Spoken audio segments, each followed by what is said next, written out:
देखेंगे बोर होना अच्छी बात है कि नहीं। हमने हमेशा यही देखा है कि लोग क्या करते हैं, लोग हर वक्त जब भी वो बोर होते हैं वो अपना मोबाइल निकाल के कुछ ना कुछ करना शुरू हो जाते हैं।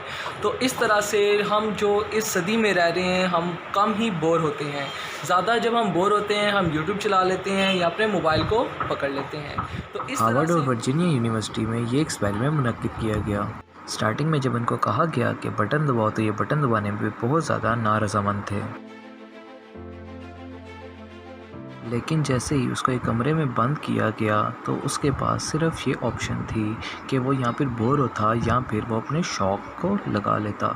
तो देखें किस तरह से उसने सबसे पहले इंतज़ार किया है और तकरीबन आप नीचे टाइम देख सकते हैं कितने टाइम के अंदर उसने ये डिसाइड कर लिया कि वो बोर नहीं होगा, वो एक शौक़ ले लेगा।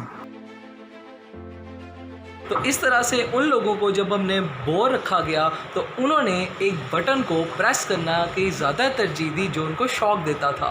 तो इस तरह से उन्होंने कहा कि हम अपने आप को बोर से बचने के लिए हम अपने आप को शौक़ देंगे। तो क्या हम देखते हैं कि बोर जो होना वो अच्छी बात है कि नहीं है। तो बोर होने से हमें क्या फ़ायदा होता है और क्या नुकसान है हम वो देखते हैं। आज के दौर में तो बोरियत से बचना बहुत आसान काम है, क्योंकि आज के दौर में हमारे पास फेसबुक, ट्विटर, स्नैपचैट, व्हाट्सएप, इसके अलावा तमाम न्यूज़ हैं जो हमारे साइट पे एक मोबाइल के आ रही होती हैं।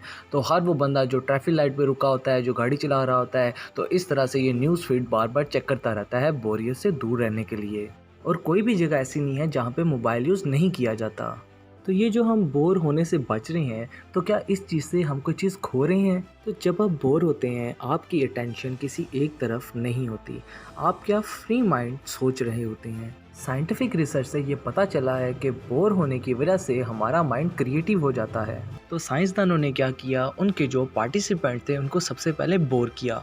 उनको एक फ़ोन बुक पढ़ने का कहा गया, तो वो लोग फ़ोन बुक पढ़ के बहुत ज़्यादा बोर हो गए। फिर उनको क्या किया, एक गिलास थमा दिया गया और कहा गया कि आप इसके साथ जो करना चाहते हैं आप इसको करें। तो वो लोग जिन्होंने वो बुक पढ़ी थी नंबर्स वाली, उन्होंने सबसे ज़्यादा क्रिएटिव सोल्यूशन दिए बनिस्बत उसके जिसने वो बुक नहीं पढ़ी और वो बोर नहीं हुआ था।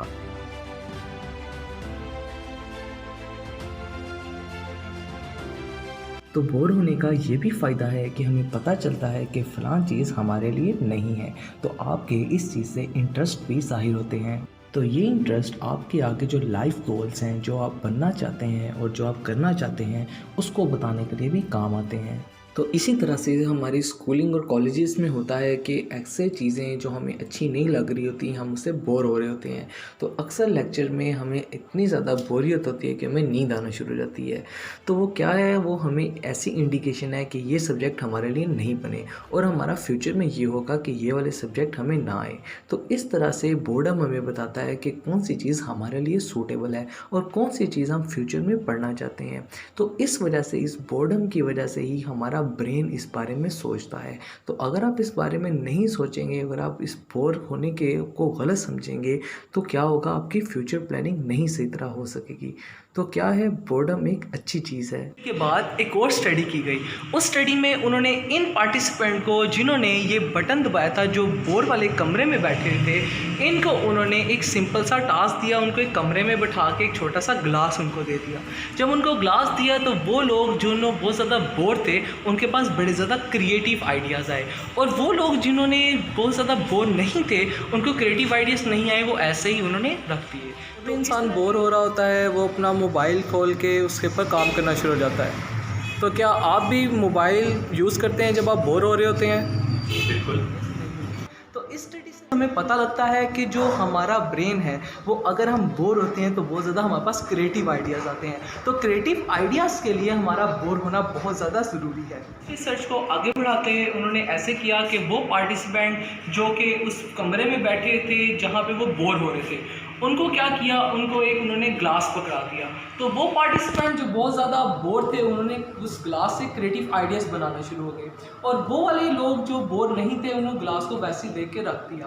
तो इस स्टडी से, इस एनालिसिस से हमें पता चलता है कि जो लोग बोर होते हैं उनके पास क्रिएटिव आइडियाज़ होते हैं। तो इस एनालिसिस से हमें ये पता लगता है कि जब हम बोर होते हैं तो हमारा ब्रेन करता है, तो उसकी वजह से हमें ऐसे ऐसे क्रिएटिव आइडियाज़ आते हैं जो हमें आम हालात में नहीं आते। तो क्या है, फ्यूचर की प्लानिंग के लिए इस तरह की चीज़ों के लिए हमें बोर रहना बहुत ज़्यादा ज़रूरी है, जिसकी मदद से हम क्या कर सकते हैं, हमारा जो फ्यूचर है उसकी प्लान कर सकते हैं और दूसरे क्रिएटिव आइडियाज़ भी हमारे जहन में आते हैं। तो बहुत ज़्यादा जो सक्सेसफुल पीपल हैं वो यही करते हैं, वो बैठ के थोड़ा सा सोचते हैं। तो क्या है, नेक्स्ट टाइम अगर आप कुछ थोड़ी जगह पे बोर हैं तो अपना मोबाइल ना निकाल के उसको चैटिंग वगैरह करना शुरू हो जाए, बल्कि क्या करें, आप अपने प्रेजेंट और अपने फ्यूचर के बारे में थोड़ी सी ब्रेनस्टॉर्मिंग करें, आपको नए नए क्रिएटिव आइडियाज़ आएंगे। तो आप उन लोगों की तरह मत बनिए जो कि एक बोरिंग रूम में बैठ के अपने आप को शौक देना पसंद कर रहे थे बनिस्बत इसके कि वो बोर बैठे। तो क्या है, हमें यही करना चाहिए कि हमें अपने आप को थोड़ा सा बोर रखना चाहिए और हमें अपने फ्यूचर के बारे में पता होना चाहिए कि हमें आगे अपने ये स्टेप्स करने हैं। तो इस तरह से ये हमारी वीडियो थी जिसमें मैंने आपको 2 एनालिसिस के बारे में बताया कि 2 स्टडी में उन्होंने ऐसे ग्रुप में किया। इंशाल्लाह अगली वीडियो में हम आपको वो एनालिसिस की थोड़ी सी प्रैक्टिकल दिखाएंगे कि किस तरह से लोगों को हम बंद करते हैं तो लोग वो रियल में एक शॉक वाला बटन दबाते हैं। तो इस तरह से थी वीडियो। तो आपको मैं यही कहूँगा कि अपने आप को थोड़ा सा बोर रख के थोड़े से क्रिएटिव आइडियाज़ अपने ब्रेन में लाएँ। तो अब तक इतना ही। अगर आपको वीडियो अच्छी लगी लाइक करें, सब्सक्राइब करें। इंशाल्लाह